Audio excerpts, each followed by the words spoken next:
on Drugs and Crime said around 275 million people used drugs worldwide in the last year, while over 36 million people suffered from drug use disorders. The World Drug Report further noted that in the last 24 years, cannabis potency has increased by as much as 4 times in parts of the world, even as the percentage of adolescents who perceive the drug as harmful fell by as much as 40%, despite evidence that cannabis use is associated with a variety of health and other harms, especially among regular long-term. 2 million cannabis users in Nigeria, a third of whom seem to be regular users with a need for drug counseling. This situation, according to the National Drug Law Enforcement Agency, is worsened because of the affordability of the substance of abuse, such as cough syrup, lizard waste, gums, and other ones popularly known as Indian hemp. Considering the delicate and sensitive position of youths within the country, drug addiction amongst them remains a major threat to national growth and development. It is on this note, I welcome you to this webinar, organized by the Ladies Christian League as part of her 33rd annual year anniversary. The webinar is titled Substance and Medication Use, Misuse and Abuse, Where to Get Help. And this webinar is hosted by the Anglican Church of Ascension Opebi under the Diocese of Lagos West Anglican Communion. My name is Nkechi Onyenso, and I will be your anchor for the webinar. Without wasting any more time, we would like to kick off with opening prayers as I invite Reverend William Swansea to please lead us in the opening prayers. Reverend Swansea, sir. The Lord be with you. Let us pray. Our Heavenly Father, we give thanks to you for a time like this. We give glory to you for giving us another opportunity to learn at your feet. We commit the resource person into your hands, the one that will anchor this program, that Father, you will use them mightily to establish your purpose for gathering us on this platform this evening in the name of Jesus Christ. Amen. Pray for the spirit to listen, the spirit to understand, and the spirit to do what we will learn today in the name of Jesus Christ. Amen. Without you, we can do nothing, and so Lord, we pray that you take charge in the mighty name of Jesus. We declare this gathering open in the name of God the Father, the Son, and the Holy Spirit. Amen. Amen. Amen. Amen. Thank you very much, sir, for that prayer. We'll now invite a past president of the Ladies Christian League, Sister Fumike Akindeko, to please introduce our guest speaker. Auntie? Yeah, good evening, everybody. We thank God for today. And I'd like to introduce our guest speaker, Dr. Dokwaade Deji, the Director General of CADAM, that's Christ Against Drug Abuse Ministry. He is a medical graduate of the University of Ife, Ile-Ife, and he was the company medical director of Cadbury Nigeria for many years, and later became the head of HR before he voluntarily retired in 2010. During his years there, he won the prestigious Chairman's Award for employee involvement in the community because of his work with CADAM. He is a prolific writer and speaker. He is married to Folake with many children. Since retiring from Cadbury, he has been working with CADAM, which is an NGO that is dedicated to rehabilitating drug addicts, both adults and students, and returning them stabilized to the society. They have 2 living rehabilitation centers, 1 each in Lagos and Ogun states, and they do not charge for their services. So they're always happy to receive support and donations. I introduce to you Dr. Odokun Adedeji, and I say thank you for coming. Thank you very much, Funke. I think you also need to let them know that we were classmates. We were in school together many years ago. And so, yes, we were. That's almost 50. About that, we've come a long way now. Yes, we have. Yes. In fact, over 50 years. What am I saying? Over 50 years. That was in Ayeto. Yes, high school. Yes. Right. Yes. Thank you very much once again, Funke. And let me thank the church, and particularly the Ladies Christian League of the Anglican Church of Ascension Opebi. I want to thank you for this opportunity to share experiences with you and then see how much you can share together, and then I can help you in this quest. I must say to you, it must be the Holy Spirit that directed you to attend to this issue at this time, because there is no better time to attend to this than now. And I'm glad that the church is beginning to wake up. And since this is a church program, I'd like to share 2 scriptures. I'm not a pastor, the Reverend has prayed for us, but let me just share. The first one I always love to share, particularly with churches, is Matthew 13, verse 25. It says, "And when men slept, the enemy sowed tears and went his way." And that is the way I had looked at the church, particularly also with the second one, Hosea 4:6. It says 4:6a. It says, "My people perish for lack of knowledge." Without indicting the church, I'm a Christian. The church has slept through all this.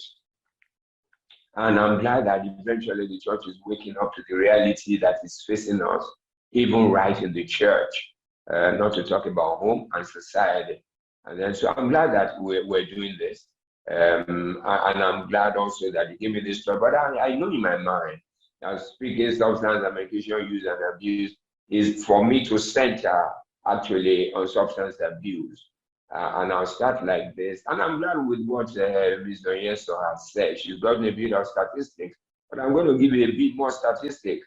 And then so you will know the dangers that we face. And let me say this without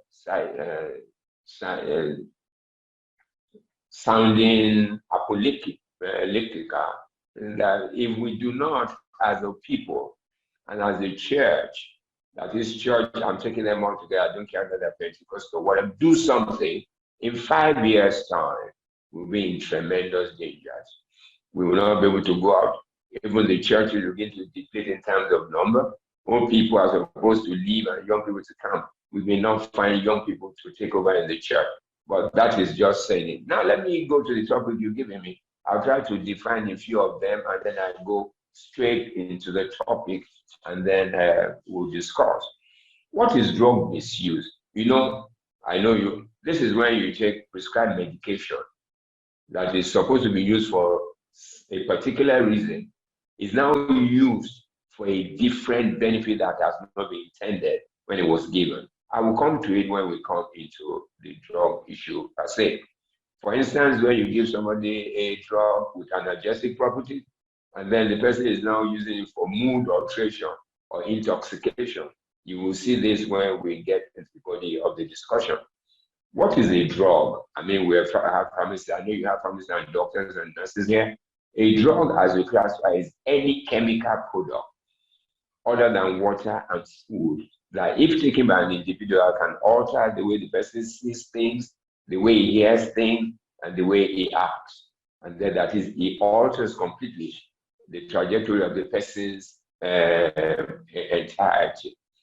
And so when you say drug abuse, we infer that this is an improper or illegal use of drugs, and when in excessive doses without any medical reason to obtain unintended benefits. When drugs that are produced and given, they say, oh, use this for pain. When you have pain, use this. But when people somehow, due to experimentation, one thing or just accidental detection, find that it can do something else, and it does something, and then the person then begins to say, hey, I can begin to use it not only for this purpose, but for another purpose to satisfy the unintended benefits that the manufacturer has made it. I'll come to it again. Now I'll come to addiction. And I need to say this very clearly, that addiction is a progressive, primary, chronic brain disease characterized by compulsive behavior, such as loss of control over the drug-induced behavior, how much of the drug is used, when to use it, and the inability to stop using it. And people must begin to know. You know, before, people used to classify drug abuse, substance abuse as a criminal intention. It is not. And I'll say to us this evening clearly that anyone can use drugs. And I'll show you how easy it is to fall into addiction. So when we begin to blame people, oh, it's because of lack of self-will, it is because the person cannot do this. It is not true, basically so. And then so we need now to begin to look at substance abuse in the concept of public health issue. That is, as if someone has hypertension or diabetes. If somebody, look, and that's what I said, if somebody comes to you and say, oh, I need to take my drug for diabetes, nobody says the person is using drugs. And nobody looks at the person in a manner other than sympathy or empathy. But when somebody is said to have used drugs, everybody begins to look at, he must be a dangerous person, he must be a motor park. Now today, even from statistics shared by Mr. Yeso, we know that those who drugs are not basically motor park boys, they are just people like us, in the same frame of mind, in the same profession, in whatever else we're engaged in. There is no profession that is spared or immune to substance use disorder. Let me also state at this time that we don't call it anymore drug. We use it generically. We say drug use. We don't call it drug use. We call it substance use, substance abuse. Because by the time I share with you some of these things, you will understand that some of these things that I'm going to mention here today are not drugs, but they are substances of abuse. But we'll get to that. Don't let me get ahead of myself. Now, let me share with us some drug facts. Nkechi has shared with us. I hope I can call her Nkechi. I hope she doesn't mind. So I'll take the liberty to do that. So drug addiction simply means that you can call me Nkechi. Okay, thank you. Thank you. I need to take permission. You know, drug addiction simply means that the person can no more function without the use of those drugs, which means, you know, can I also say something to you? And I've seen them. There's no drug joint in Lagos that have not been, unless it's a new one. So I see them first time when we go to the joints to see them. Some of them cry in the night. They want to stop, but they just can't. It's just like the stranglehold of the octopus. You know, when you are grabbed by the octopus, there's no way you can escape except God is helping you. Let me also say as I go on, and I'm saying this from experience, the only agency that can help Nigeria, I'm not talking about NDLA now, that can deliver and begin to mitigate the consequences of addiction in this country is the church. And I mean it not as a kind of paternalistic intention, but reality. Because those that come to Abuja say, I've been to many rehab centers until I came to meet with Jesus. I didn't find a deliverance. So let me go on. I'm not selling the church. I'm only just telling you the fact. Now let me give you some facts. As Nkechi said, there was a global survey done in 2017 to look at the drug use prevalence rate across the world. And then the results were published in 2018. Let me just share a bit of the facts with you that she had done before. They found that the global prevalence rate of use, global, is 5.6. And wait for this, Nigeria's zone was 14.4%, almost triple global average. And that translated in terms of number, figures, about 14 million people.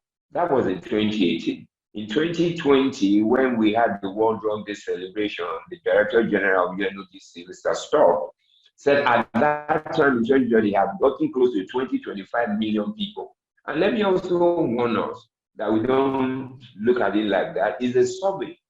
Also remember that probably nobody in your church, nobody that you know was surveyed. So which means that is still a guesstimate in terms of real facts. So you can then begin to understand the ramification of the figures that I'm sharing. They also found, globally, if you get 20 people together, you see a user amongst the 20 people. But in Nigeria, you only need to gather 7 people, you will find a user, which means you can then begin to understand the depth of the use. And now also, they find that every 4 users in Nigeria, out of every 4 users, one is a female. So it is no more, oh, it's only boys, only men. We know some areas of this country where the highest use is amongst women, but I will not go into such profiling at this time. It was also found, you know, the thing that we used to deceive ourselves, until 2013, Nigeria used to delude itself that we're just a transit nation. I remember there was a international conference that was at Abuja that we mentioned the head of LCL who was there. He said, oh, he was bragging, Nigeria is a transit. Oh, God, don't be saying this thing. You don't come to the field to see, we come. We are not a transit, we were a user nation. Oh, he didn't agree. Until 2013, NDLAs have now published it that we're a user nation.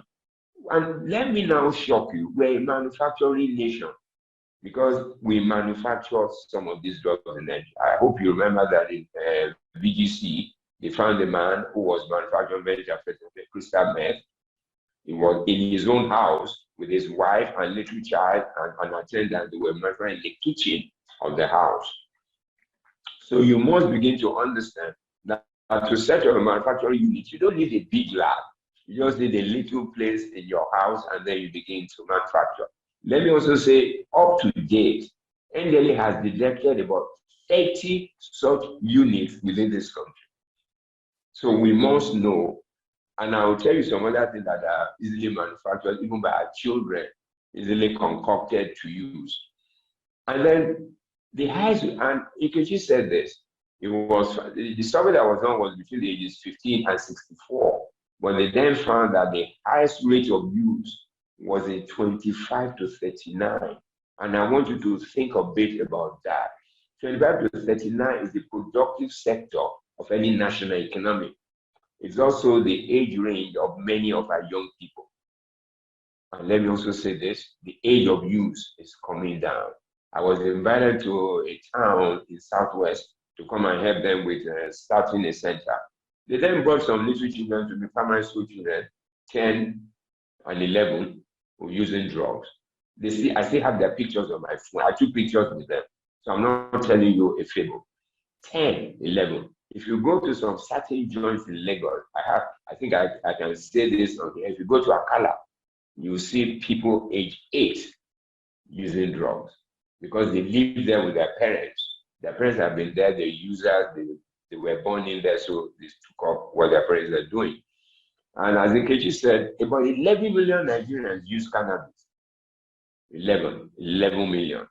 And you know, we are the 7th highest producer of cannabis in the world, Nigeria. And now let me bring it home. When the geopolitical zone differentiation was done, that is Southwest, Southeast, South, North, South, or whatever, they found that the highest rate of use was found in the Southwest, 22.4%.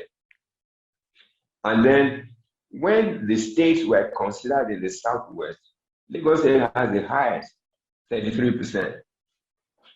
And I can say this to you without any fear, that there is no street of Lagos. There's no estate in Lagos. I don't care where the estate is, that they don't sell drugs. And I can tell you that if I come around your church and spend 10, 15 minutes around that area, I will tell you 2, 3 places where they sell drugs, where people sit down and take it and then they're comfortable. So let us all wake up. But I'll come to all those things because I'm going to talk to you in a manner that you become more observant, you'll be more cognizant of the reality of what is happening in society. Now, what are the kind of drugs commonly used in Nigeria?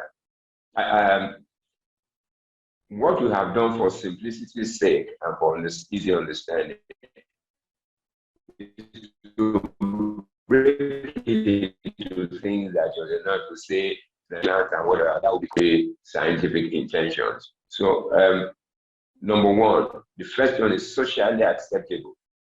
And the two prominent drugs in that place is alcohol and cigarette. People disdain them.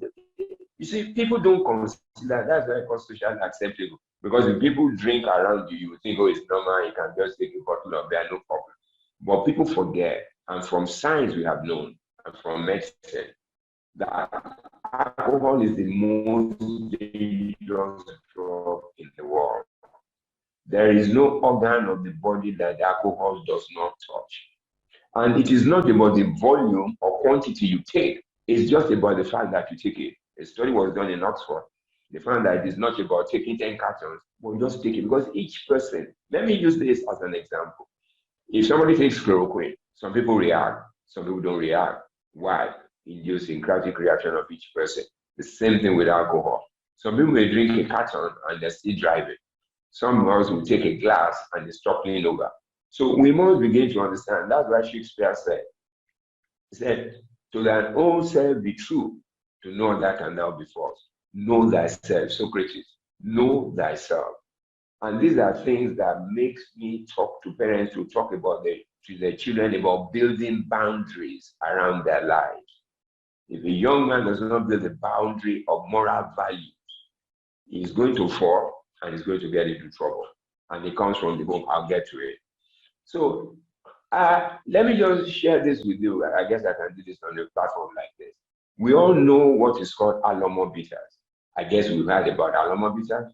But if people hear it, I beseech you to just read the label on it. It's 42% alcohol content. And yet it's called bitters. Go and check every bitter, Action Bitter, Adonko, and all those. You will be surprised by the level of alcohol content that you find in it. And you know, all these things now have been so done that they are not selling them in big bottles, they're selling them in sachet. Initially, they started with 20 naira, then the other bigger one is 50. Now they remove the 20 to 50 and then down to 100. And you find the sachet littering everywhere. Just watch.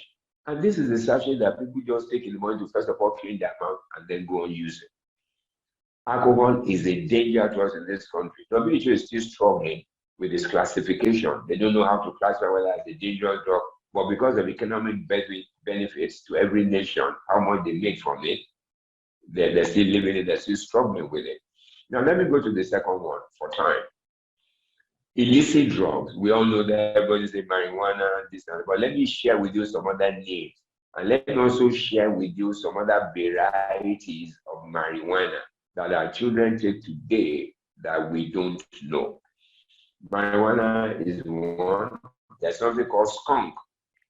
On the street, they call it SK. And you know, people sell it to young people as weed. It's not weed. It's a combination of weed, dry pawpaw, or dry leaf of pawpaw, dry pawpaw leaves, and then cocaine. That's why it's a bit more expensive than marijuana. And then you hear things like heroin. You hear things like cocaine and crystal meth. But you know, crystal meth is what is called. If anybody, okay, Nkechi will probably have had, or many of you have had something called Nkurimiri. Nkurimiri is crystal meth. And that is what is produced locally, and they call it on the street ice because it looks like ice cubes. And today is a dangerous drug of use amongst young people. If somebody uses ice, he may not sleep for 3 days and he will not eat because it will be so active, it will just only do a lot of activities, but it is extremely dangerous.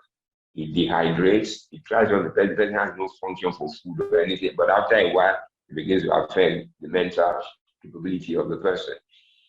Now let me speak about the different varieties of marijuana, which I now tell our young people to be careful when they say, oh, I use only weed. Today, something that is called weed, they call it Colorado, they call it Arizona, they call it Canadian loud. They are synthetic marijuana. And the danger is this, the cannabis content of those things that I mentioned are just about 10-11%. The rest is made of chemicals and herbs. That is why when you see someone who takes Colorado, will be behaving like a mumu, like a zombie. But when you see someone take Arizona, they flee.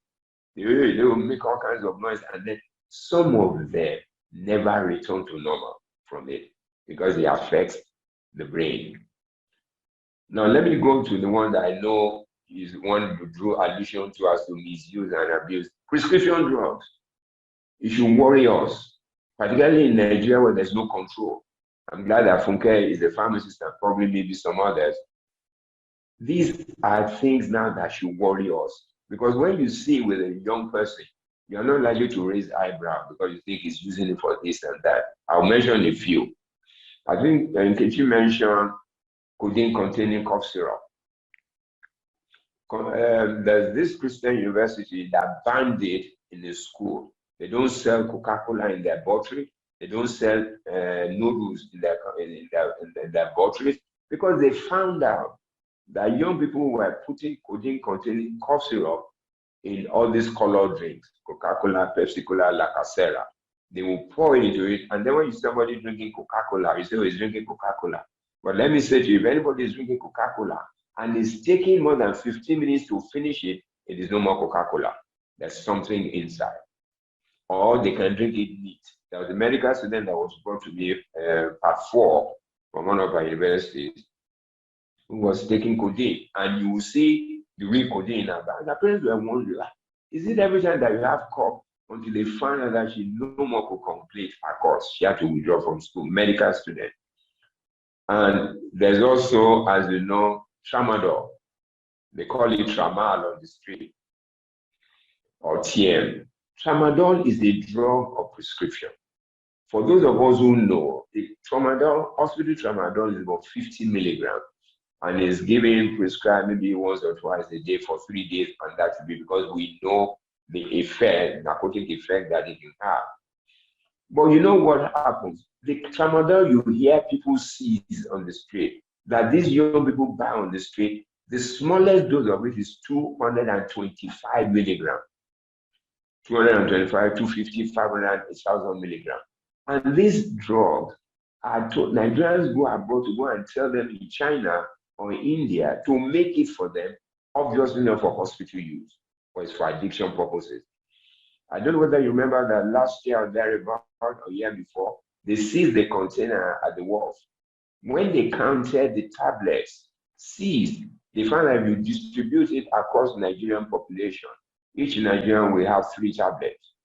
And I can tell you something, I will be surprised. If that thing was not seized, within 2 weeks, it would have been distributed across the country. That is how bad the situation we're in.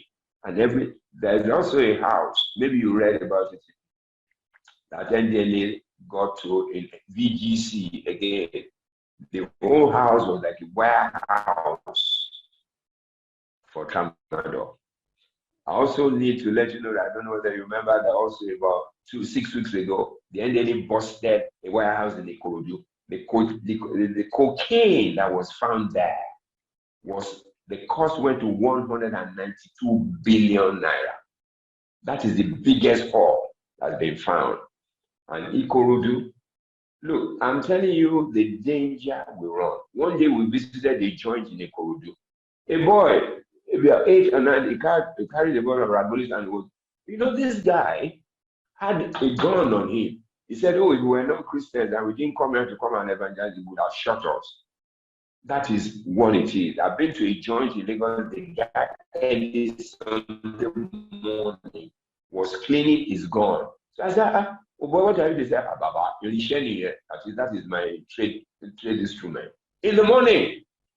And these are the boys in the night you see on the street who rob, who rape, who kill, who join cults. There's nobody who is in a cult who has not used drugs, because that is the concoction they prepare. I'll come to it. And then you see someone like benzodiazepine, you see Refnol. If you also remember in stories some years ago, the daughter of a major general who died in Festa, she was given Refnol. And the Refnol, for those who know, it is called a date rape drug. It's a tiny tablet. If they put it against drink, 5, 6 men can rape her. She will know she's being raped, but she cannot recognize them. That is how bad the drug is. And that was what they used for that guy. Eventually, she died. It's a very dangerous drug that's available, and you can buy these things. And you know what should now begin to frighten us? People who suffer from sickle cell, already a very deleterious condition, are beginning to get addicted. And how did it happen? Medical carelessness. Because there's a drug called injection pentazocine, which is called Fortwin on the street. If they give it to a sickler who is in bad pain, in 5 minutes, she will get up and begin to go home because the pain will disappear. But it's extremely addictive. I have seen many sicklers. We have some now in our center who were brought up by their parents, sicklers who are doing drugs. A particular boy was brought after using every avenue he didn't find, began to use his neck veins to give himself. They inject themselves. If you look at their tummy, look at their thighs, you will see all kinds of hot marks of needles. Anyway, let me just move on because of time. The last one that I'd like to mention is what we call miscellaneous. Why do we call it miscellaneous? Because you can't classify it as drug. Can you call methylated spirit a drug? Can you call nail polish remover a drug? Can you call fumes from pit latrine a drug? People will wake up in the morning, go and open pit latrine and sniff it. Or they will gather the refuse in a gutter that has not flowed for a long time. Put fire to it, gather around it and begin to inhale. Do you call Evostic a drug? Or glue, or rubber, or petrol? A 13-year-old girl told me that her younger sister, anytime they went to buy petrol, would stand by the nozzle so she can be inhaling the petrol. How do you want to classify that? And now let me say this. For those of you who are northerners, you probably have heard about something called Zakami. Zakami seed is a seed, naturally occurring, but extremely dangerous. We're still analyzing in NDLA to know the psychoactive components of it. Extremely potent. There's one in Yoruba land, they call it gegemu. Gegemu is a naturally occurring plant. It's like vegetables, but it has rough fruits. I learned this thing that I'm talking about, gegemu, I had it from some students in the Southern State University in Nigeria, Southwest. They will pluck the leaf, they will boil it like boiling vegetable. The liquid, you can't take it neat, you will blow. So they'll put it in bottles. At parties, they begin to give people in snitches. When they don't have that, they get the fruits, they will dry it and then grind it and use it as snuff or put it in drinks. Gegemu. And so there's someone, excuse me, there's one that was just suddenly recently discovered. They call it akuskura. Akuskura also was the fluid that some people concocted, and then they found that it has psychoactive components. Now it's spreading everywhere. And these are things that are cheap. So the affordability, the availability makes it easy for people to use. And there was something that was discovered, was it last year? You know, the sachet beverages, they will buy it, they will cut it very thinly at the edge, they will grind tramadol, put powder of marijuana and shake it together and use hot iron to seal it. They now sell it as something like biscuit. So young people buy it, think they're doing congee or chocolate or something. And there's one they call coochies. Coochies is they take strawberry or blackcurrant, they pour blackcurrant, they'll soak marijuana in it, they'll put tramadol in it, put codeine containing cough syrup in it, and leave it for like 2 days. They not put in jerry cans, that's what they serve at parties, they call it coochies. Even they sell them around schools or churches. They put in a little cup, put some ice cubes in it, and put a straw, sell it for 200 naira. And then you see young people buying it. And that's why I tell you that we're in a dangerous. But again, let me now move on. Why do people do drugs? You say, why would somebody just wake up and begin to do drugs? It is not by choice. Sometimes it's by mistake, it's by coercion, it's by all kinds of things. One of them is experimentation. They will say, oh, if you take this thing, it will make you read very well, you can sleep very well, you can play football, and that's it. And people will be lured into it. Experimentation. Oh, we went to talk in a church. One young boy got up and said, in my school, primary school, some of my classmates, they sniff Nutri-C. Nutri-C, you can begin to imagine that there's nothing that people cannot try. It's just a matter of trying it, and if it works somehow, They spread the news, and then that's it. Effect of dysfunctional family situation. When parents are having issues, they forget that they have children. The children can see, they can feel, and these are some of the triggers that push on them to drugs. One boy, when he finished with us, a graduate, he called me and said, if you want me not to come back, please do something about my parents. So I said, what happened? He said, they don't talk. Most of them are Christians, they are pastors. I said, he said, so you help me. So I called the two of them. So we cemented the relationship. That was all. The boy today is in England. He's doing his master's. So we can begin to understand the things that we think don't matter what they understand. They don't understand it, the concept of our own adult understanding. Again, they will misinterpret it, and that is just a leeway for them. Escape from reality. Things are too tough. We can't do all this thing. The world is too tough. They say I should come and do this course. I can't do this course. So in order to escape, many of us, many of our children are in school. They're reading courses they never wanted to read. Their parents wanted them to read for whatever reason. So they hang in school. You think that you're giving them money, they're not in class. Until graduation, you know they never went to school. Dealing with stress or unpleasant situation. A young girl, both parents are pastors. She was brought to me when she was 17. She started taking drugs when she was 12 because they have a bar in their house. And I asked, why would a Christian keep a bar? Does he want the spirit to come and be drinking it? So this girl was drinking and she was putting water back to get level. Until the time she met a young boy on Facebook, an undergraduate, and they were chatting. So the boy said, oh, when you get another, the girl said, when I get another, my mom shouts too much. She never listens. She's always shouting. So what do I do?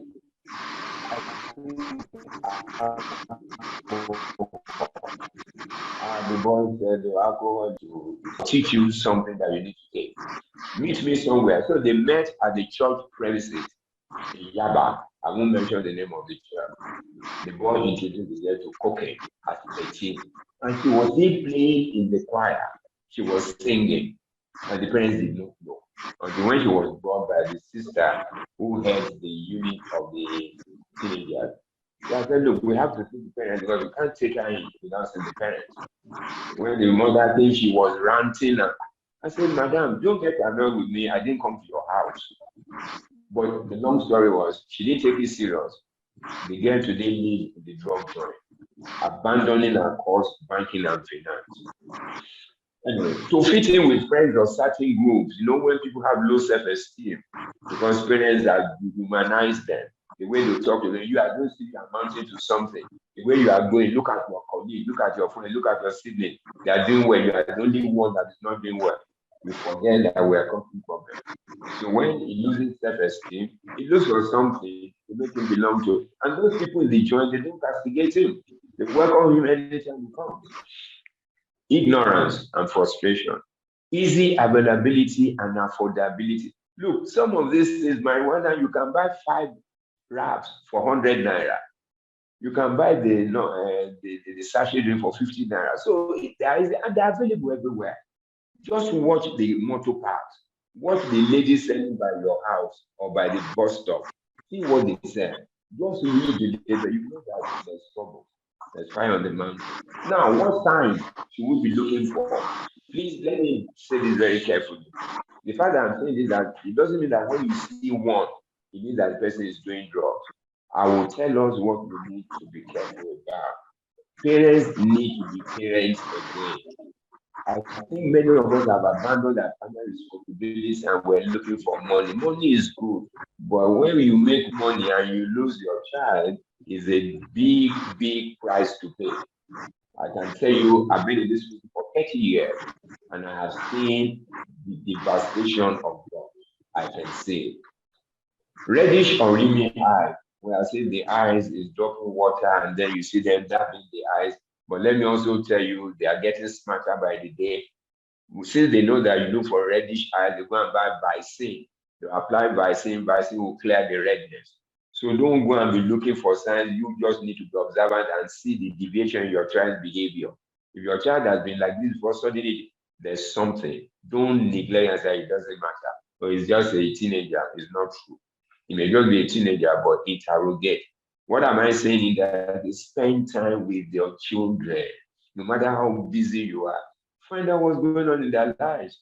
Let them, you be the first person they throw things out to tell. I'll come to it if I have the time, maybe when the questions come. Use of strong menthol sweet or perfume in order to douse the smell, but I can also tell you that there are many drugs today, they don't smell. There's a perfumed marijuana that people can take in the house, you are not any wiser to it. So don't begin to look for all these things just like that without being extremely observant. Poor school performance or dropping grades. Somebody used to be an A student, the grades started to drop, and you are not interrogating, what is wrong with this boy? You better get serious, better check. Truancy. What do I mean? They don't go with you to church. They don't go with you to anywhere. They want to be on their own. They just want to stay. They say, I want my privacy. Privacy for where? I'm not saying don't give privacy, but privacy that must be shared, that you know when the person is away. It's not that they lock up themselves in the room. They want to be alone. They don't want to enjoy. Somebody has been enjoying football, has been enjoying something. Suddenly it shows a complete disinterest. There's something wrong. It may not be drugged, but there's something wrong. Frequent change of friends. You don't know their friends. This one, you say, these are my friends. The next time, there are other friends. And then the times he goes out, watch it, usually in the evening, and then he comes back late at night. That's not your regular visitation. Lots of interest in surrounding activities that somebody has previously enjoyed. Unkempt appearance, they don't care anymore. You see that I've been to the gym, you see somebody wear two kinds of slippers, one here, one there, and then the way they dress. You know, these days you don't know anymore because you now see men plait their hair, they do dreads, they do so, and then they wear earrings and all those things. I'm not saying don't allow your children to, but you must understand where they're coming from. That's why I talk about boundaries around their lives. Don't force it, but discuss it in a manner to let them see the futility. Have you seen Obama's children dressed like that? Because what those people do is they prepare their own children to take over in the future. But our own children will be dressing like the boys from Brooklyn, from Bronx area. Their trousers will be sagging. They say it's sagging. What is the meaning of sagging? I mean, those are some of the things we need to begin to check. Please, I'm not asking us to be difficult, but you can't change something you have not been a part of. Wearing dark glasses, even within the house, or within any closed space, they are wearing dark glasses, and you're not asking why. Sometimes they tend towards violent behavior, they're abusive, they are aggressive, anger, and then they can even beat up their parents. Today, many of them kill their parents. So now let me go to the role of the family. No, maybe I should take the management, how it can be managed, because your topic says, where can you get help? What I'll try to do, I'll compile a list, but I'll talk to it and then I'll send them to Funke, who can share with you where you can. So I know one of the major areas of concern for people is, where do I get help? I'll talk to that. First thing is prevention, like what you are doing today. This is something that you must share in the church. This is something we must talk about from the altar. It's not something we just do bonkele and we say, no. If we don't begin to tackle these vices from the altar and speaking to families, the church today must wake up to the reality of the composite nature of families. The primary area of degeneration in all this is family. If it starts, it expands into the society, expands to the church. I can tell you today, and I can share this with you, there's no Christian university in Nigeria that does not have a drug problem. So don't be deluded. Some of our children do it. Some pastors do drugs. It is not something judges do it, lawyers do, doctors do, because we've rehabilitated some of them. So that's why I can tell you that. So it's not something that we begin to say, no. Today we need to be frontal about it. And when people talk about it, don't let's stigmatize them. They need help, as we all do. Some of us don't know that children are doing, and they look at that and say, this. We need to look inwards now. And then we go creating awareness, starting a counseling unit in the church.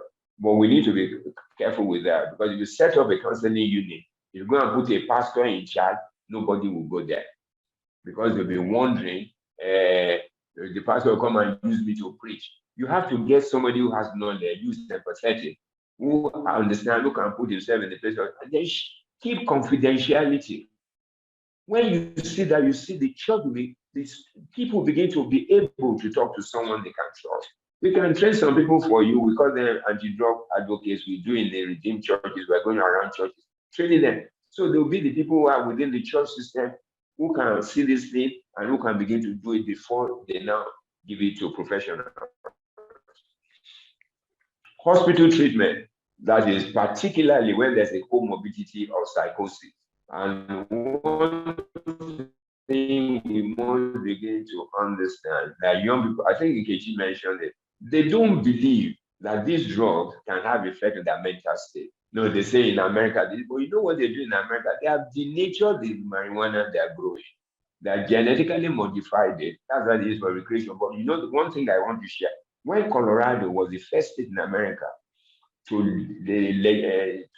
legitimize marijuana, they didn't tell people. A year after they did this research, went to all the hospitals and checked psychotic presentation. They found there was an increase of 40% associated with the cannabis. But then they began to tinker with the cannabis they use.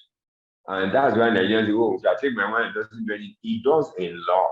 There's a lot of misinformation. There are a lot of places on the internet where they can order. Let me tell you this. Children don't need to go out anymore to go and buy. They can order. The dealer will deliver to the gate man. The gate man will deliver to the child when you are all sleeping at night. Or dispatch riders can deliver. I think that they're ordering products. It's not true. That's why I say we need to wake up and be careful.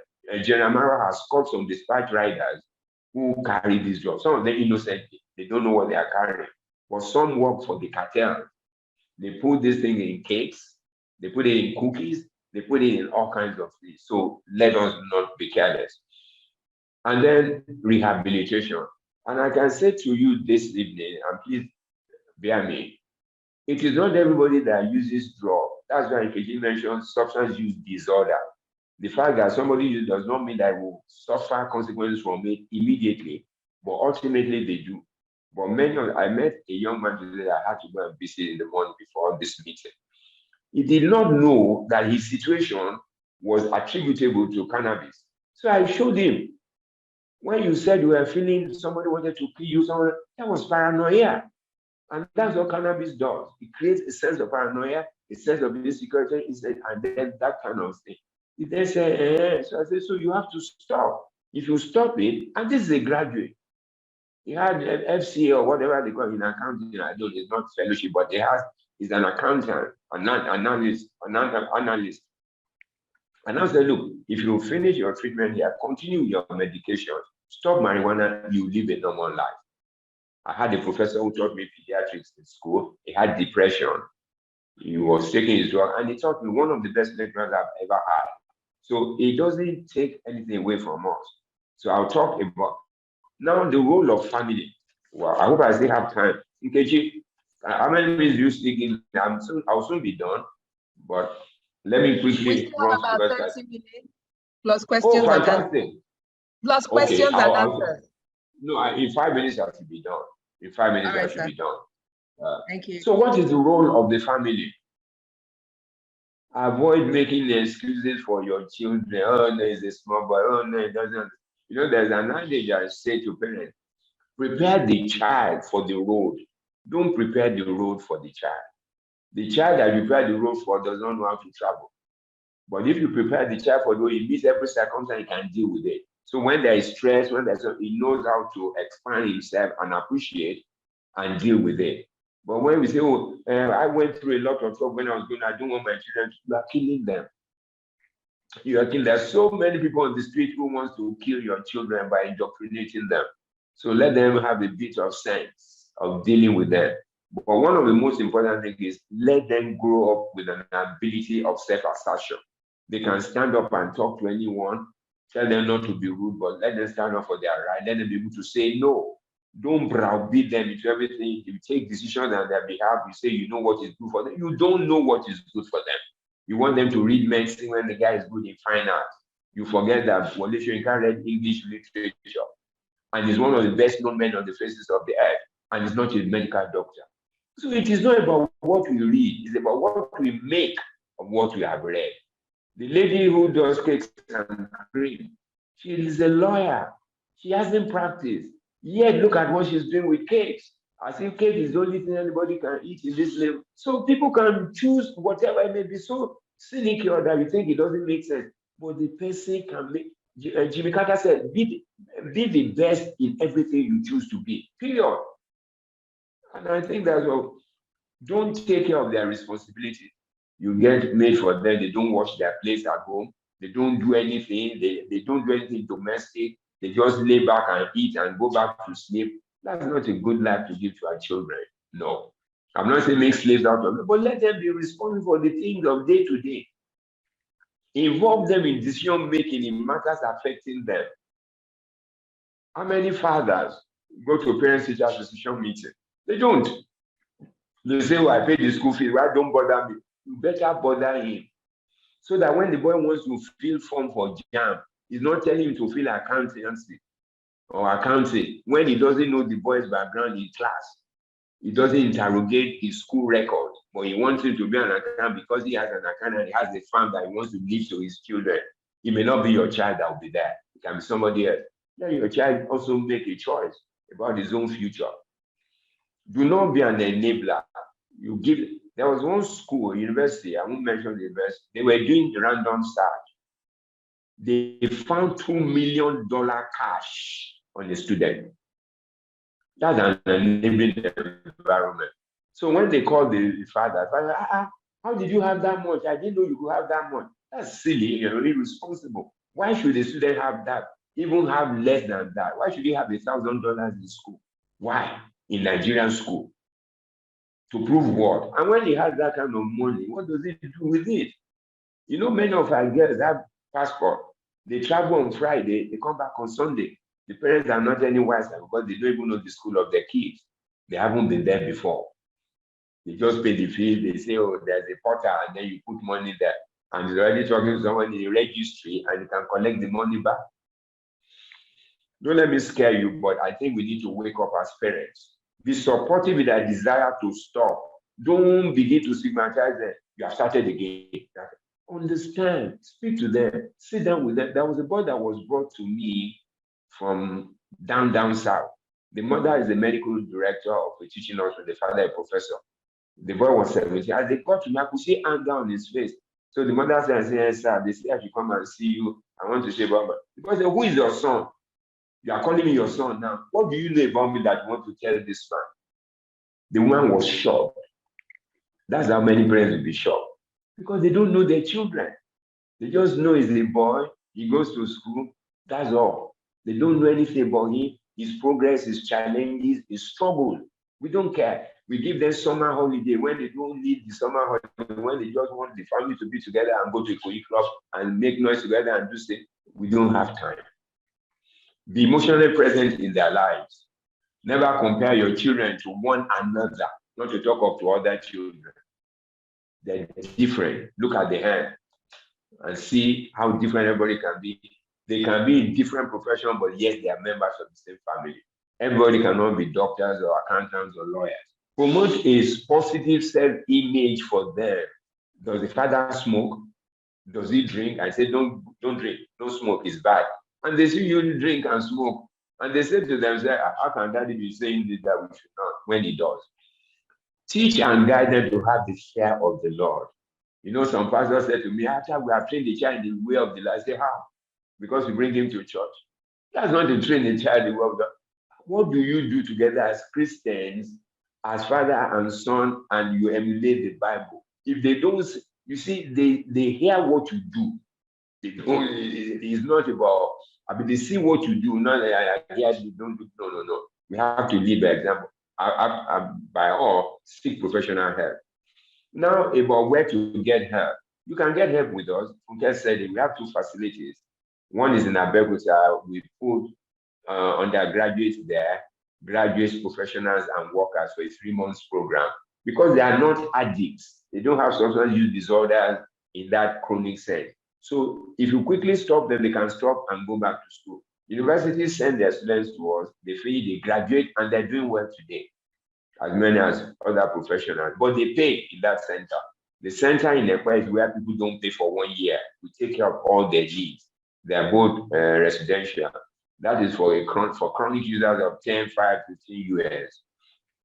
And also, I think that's where I want to end. I must say to one that, look, we're in big, big trouble, but with God, all things are possible. And then with dedicated and strategic thinking of handling this, we can deal with this matter. And as I said to you, I will send some help centers to Funke. I will send by WhatsApp. She can then share with you all. I put contact names there of people that I know. If you mention my name to them, they will help you in this way. If the person has psychotic presentation, it is not a rehab that the person needs. He needs immediate management. Thereafter, I can do rehab. And then, but if it's plain drugs, we can help you. I hope I've been able to help you understand a bit of this. I thank you very much for your invitation, and I look forward to what the questions will be. Thank you very much, and God bless you. Thank you so much, sir. That has been fantastic. Thank you, sir. You've picked one of the questions that was on the chat room. I'll just take the other one that has just been dropped. No, I didn't pick them. Maybe you actually answered. It was from Auntie Fumi. Yes. So you actually answered it. I was, if we were checking the chat room as you were speaking. Okay. Oh, that's good. But there's another one there that says, please address the high level of stress children in university are under, some of which leads to drug use. Also, the incidence of unhappiness in students who turn to drugs as a coping mechanism for unhappiness, with the choices made to satisfy parental desires at the expense of their own talent or interest. You also touched on this, but perhaps you can expatiate on it because of the question asked. Thank you. Right, I will take it because those issues are derived from the parents themselves. The stress in school, the stress at home, and then turning to drug as coping mechanism. And I'll tell you why. Look, in psychology, we understand 3 components of the human person. The first one is called ID. That is the genetic presentation. There's nothing anybody can do about it. What you get from your dad, what you get from it, makes you who you are in terms of the color of your skin, the color of your hair, the color of your eyes, and things like that. And then the next one is ego, EGO. Ego is determined by the individual. And it's not about pride or whatever. What it simply means is, who am I? If a child does not discover who he is by virtue of finding out himself through parents and himself, it will be a major problem in the future. And I'll go and I'll tell you why now. The third one is called the superego. So this ego is internal, is individualistic, but the superego is external. The superego should be supportive, but most times it is destructive. What is the superego? The society, the family, the school, the church, the environment external to the person. And how do I mean by that? You mentioned something. A man calls his son and said, I want, the way I'm looking at you, you look like somebody who would be a good lawyer. Who determines that by just saying? Has he ever been to a parent-teacher association meeting? Does he sit down with his child to know his child? Does he watch the child to his inclination? No.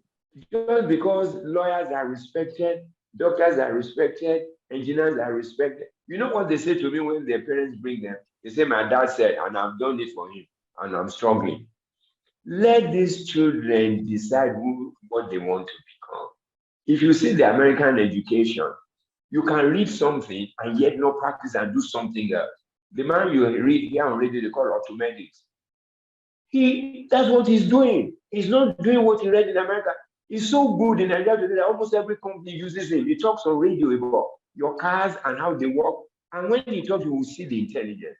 So the fact that someone is a mechanic, it's not the roadside mechanic.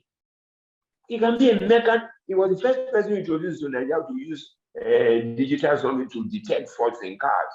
Now he trains mechanics. And you see, until we also begin, many things that I have found, many parents themselves are not self-actualized.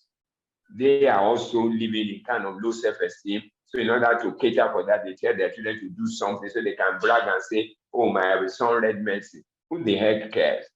And what I say to young people is, if you don't live your life here, Bola Ige said something. He said the educated man is the man who knows a bit of everything. You can be an expert, but you must know a bit. Because if you go to a COIC or if you go to a church meeting, nobody's going to ask you about engineering. They're just going to talk about general things about life. We you sit down because they are not talking about engineering? That's what we do to our children. We take away the power of self-determination from them. We say, oh, he's a weakling. Who made him a weakling? He can't go anywhere. You don't let him do anything. They cook his food. They do this. And then when he gets to school, when he now sees that he needs to wake up at 6 and go to class, he begins to struggle because he wakes up at home at 10.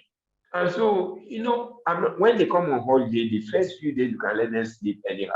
Thereafter, I say, oh God, when you wake up, you do this, you clean plate, you do this. So they know their responsibilities. So when they get to school, they can adapt.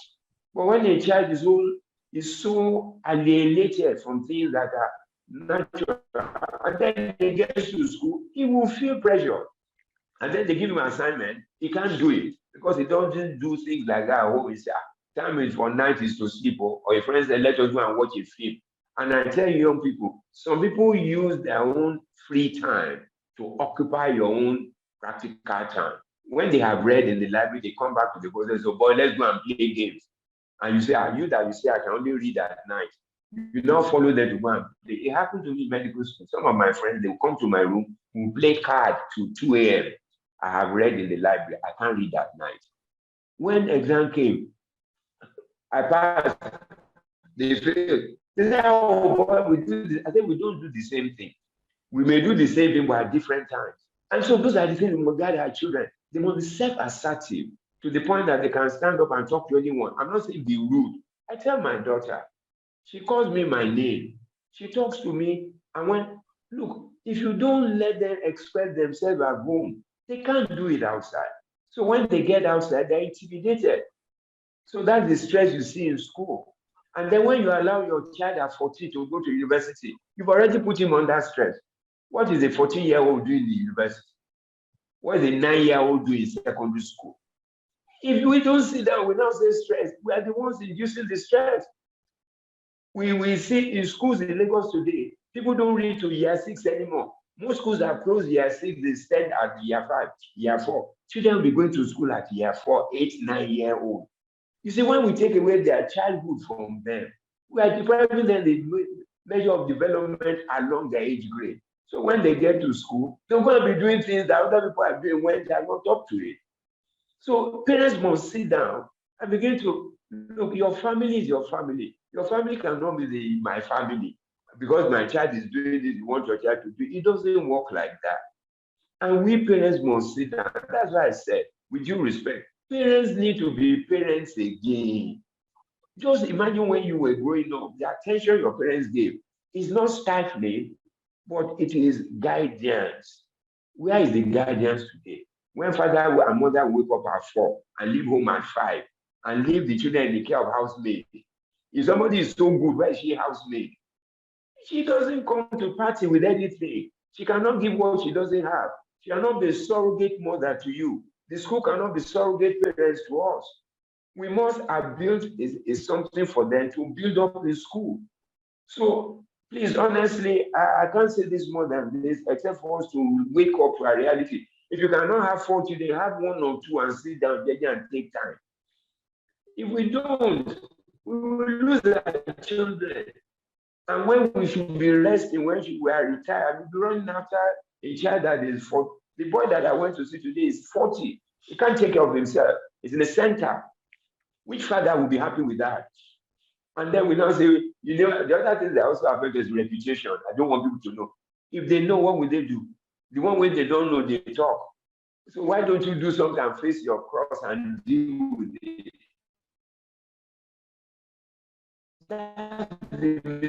Look, let me give this example. When Bishop said my brother died from the complications of HIV/AIDS, do you know that led me to go and do tests?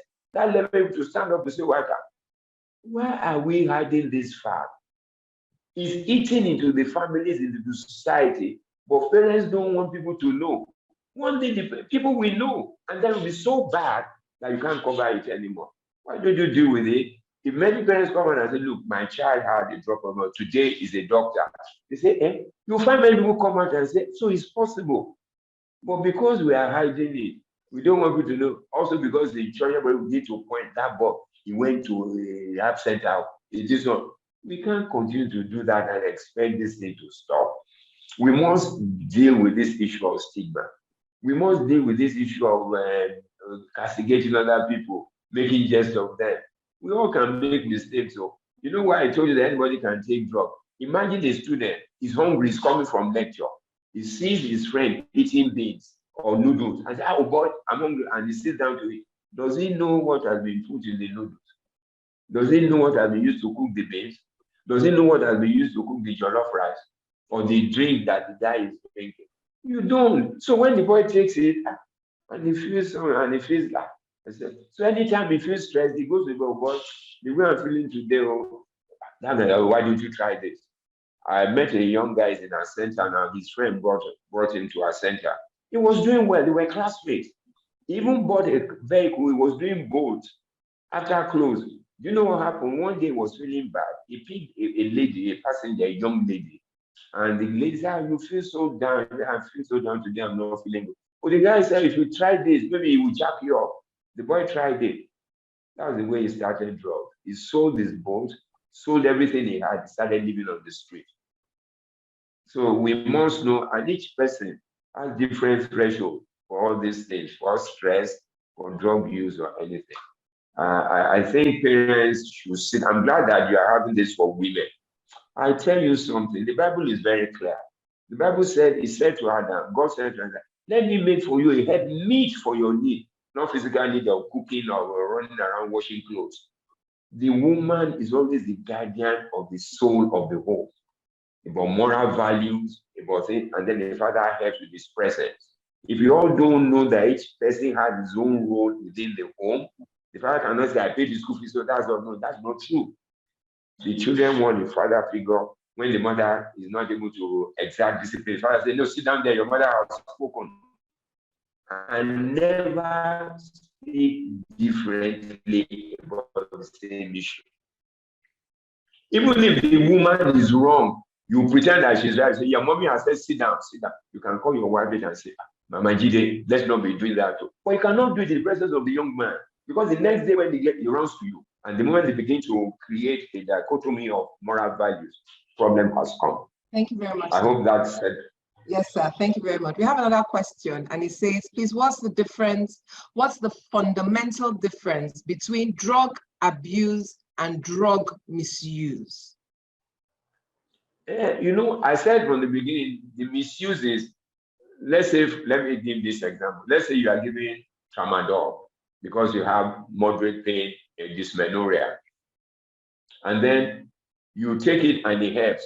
And now when you have pain and you notice that it cooled you down when you took it, you felt. So anytime you now felt excited or so, you now go and take it. That is a misuse because it is not used for the intended reason and intended purpose. But again, a misuse can come particularly with people who don't understand prescription. You are supposed to take 1-3 times a day because particularly antibiotics. You now forgot the one you must. Let me take it in the afternoon. But people forget that there's serum levels are ascribed for different drugs. If you now take 2 instead of 1 in the afternoon because of the one you did in the morning, you are raising the serum level beyond normal. That's a misuse. If you now use a drug that's supposed to be used for, as I said before, maybe you use for pain, and then because it makes you feel sleepy and you relax and say, you're not going to be using it and as anxiolytic or something, then you are misusing the drug. That's not the purpose of this prescription. And so substance abuse is when a person begins to take a drug that the person knows is not for the purpose of, okay, let me say, somebody is taking marijuana. That's an abuse. Marijuana is not a drug that you just It's not a substance that just pick and begin to use. But when you now begin to use it in order to give you some benefits beyond what is normal or what is expected, then it becomes an abuse. It becomes an abuse when you now can't stop. You now find the need to use this, and I won't use tomorrow. Well, okay, let me just use today's own. Until now gets to a point of dependence that without it, you can't do normal things. And then it goes into addiction. So the difference is not so clear-cut, but the thing is, it depends on how you check it and how it is supposed to be done. If you, for instance, tramadol is a drug of prescription. You can misuse it because you use it for other things, because it takes away pain. And then you now can get addicted to it, and now becomes a situation that what you have something we call phantom pains. Before any pains at all, you just not take it, because now you find that without it, you can't do anything. Some people say, if I don't use it, I can't sleep. Some people, as easy as they say, that's why I drink stout. If I don't drink stout, I can't sleep. So I ask them, before you make stout, how were you sleeping? But people forget that in the brain has its own center, the dopamine center. And you know, dopamine is a hormone of pleasure. If you take it and it gives you a feeling in your head, you know, all this thing we talk about is about perception. Some people can take it. A boy took marijuana. They told him in school, if he takes it, it will make him play. So he took it, but he didn't do anything. So he left the rest in his bag until his mommy discovered it. So if he had helped him do what they said, the mommy will not find that, will not continue to use it to get that benefit that he thought was there. So this thing also comes about individuals, about the things you try to get involved in and how you know the brain will apply itself. I love dodo, but a lot of people don't like dodo. And why do I love dodo? Because when I take it, it's sweet and I just enjoy it. And so anytime I even smell dodo, that perception comes. Whereas somebody hates it, you put it in and you say, what is all this? I mean, give me rice, let me eat rice. So it's something that individual decides to do, but it's not about weakness or poor self-will. Right. Thank you so much, Doctor. The last thing on the chat room is not a question, it's a comment. It says, thank you for addressing the cruelty in pushing underage and immature children into high levels of education. Please continue to advise parents to stop trying to live their failed aspirations through their children's lives. Yes, thank you very much, Doctor. That is left to...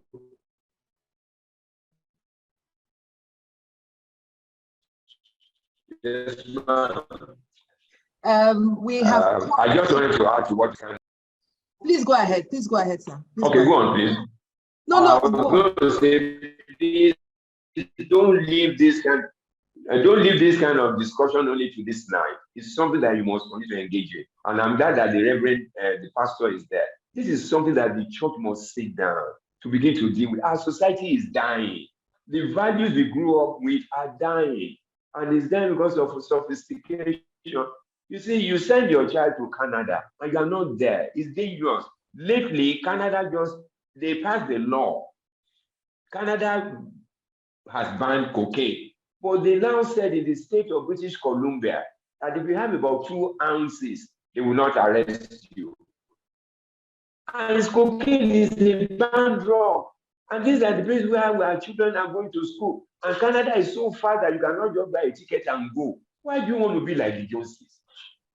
Thank you. I think that's enough for me. Sir, my priest has put a question, and please, sir, we must oblige him. And he's saying, please throw more light on the kind of drugs. He said, please throw more light on the kind of drugs that we need to keep in our first aid box because of misuse of drugs. That'll be the last question. Yeah, but we know, if you go and buy your first aid kit, the drugs are already there.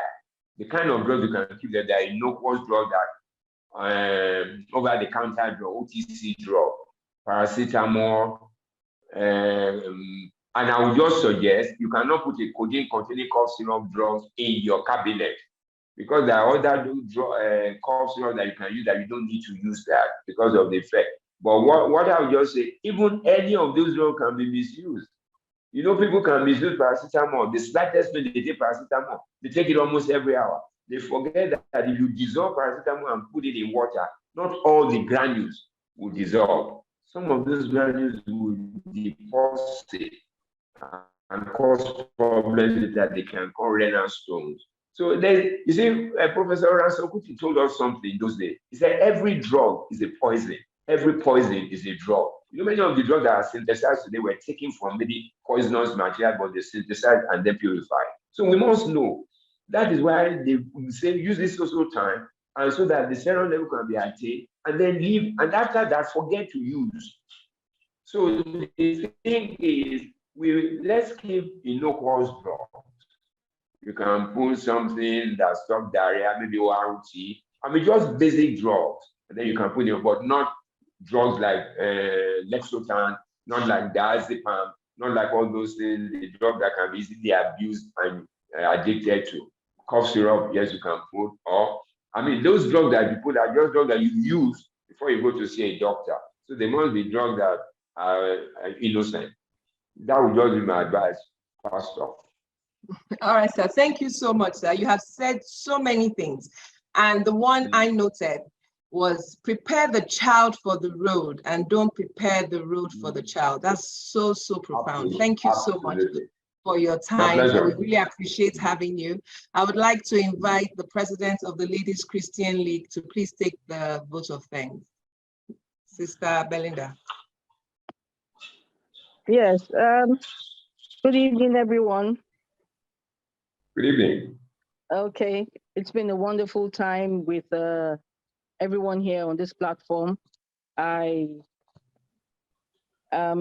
deeply honored to express our appreciation this evening to everyone here present. I'm really grateful to our vicar and our archdeacon of our diocese for the opportunity he has given the Ladies Christian League to host this very important webinar.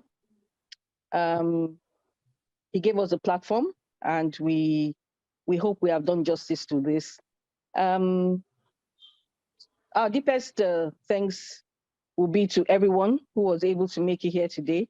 So on behalf of our vicar, of the church, our church, Anglican Church of the Ascension Opebi, the entire members of the Ladies Christian League Society of our church, I sincerely thank everyone, our family, our friends, our colleagues, our parishioners, both home and abroad, everyone, for making our time to share this valuable evening with us. We hope that this talk has indeed touched maybe one or two lives here, and that's the major purpose of a talk like this. I want to immensely thank Sister Akindeko for putting the webinar together, and of course our dear sister Nkechi for anchoring the program. And to our speaker, Dr. Dokun Adedeji, the Director General of CADAM. We sincerely appreciate you for making our time to come willingly.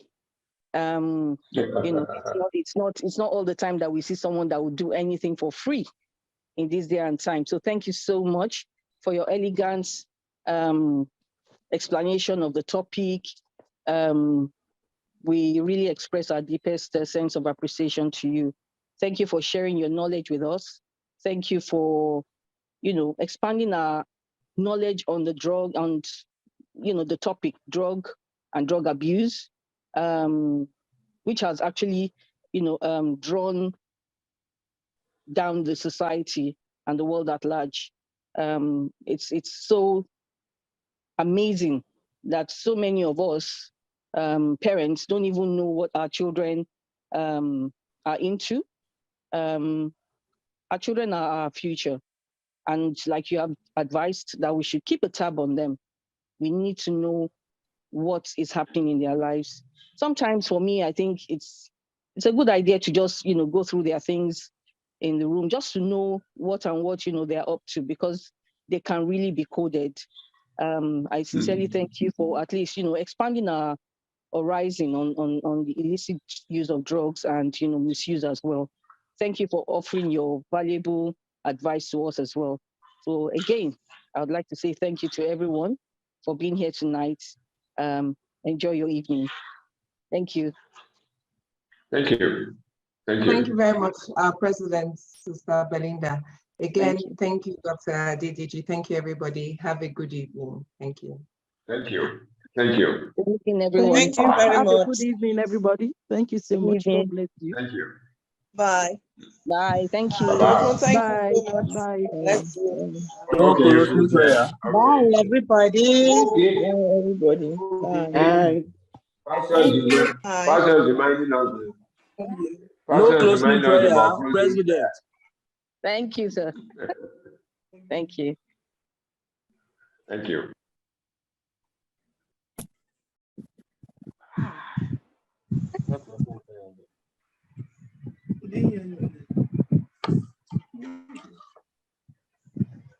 Are you sure you're on mute yourself? Mute yourself.